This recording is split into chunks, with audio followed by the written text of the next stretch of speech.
Magandang buhay everyone! To this video, magluluto tayo ng soup. Yes, meron akong beetroot, meron akong pork bone, hindi naman talaga to siya totally bone. And of course, meron tayong carrots and meron tayong mais or corn sa English.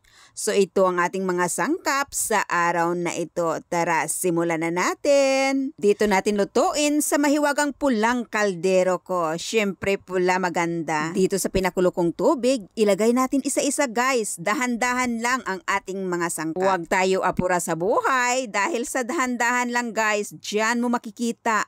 Manamnaman mo ang success na tinatawag. Ang sarap ng soup mo mamaya.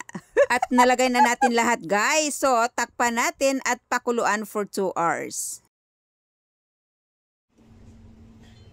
Charan! Ang soup natin for tonight. Tingnan nyo, mamula-mula guys. Mamula-mula. Kasing pula ng labi mo nung dalaga ka pa. Pero nung nakapag-asawa ka, naku, medyo ngumingitim na. Lumalagom na dahil binabastrok na ng inyong asawa. So, i-try natin ang soup natin kung swabe ba talaga ito. Ang kanyang lasa. Ayan, daw juice lang, no?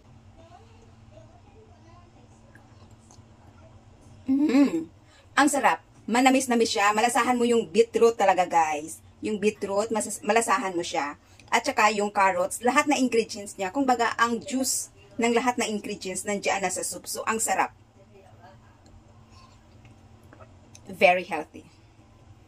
Kayo dyan, gawin nyo na para sa mga ama at amo nyo, para mapalapit ang loob nila sa iyo. Thanks for watching. Tara, guys. Cheers. Yummy.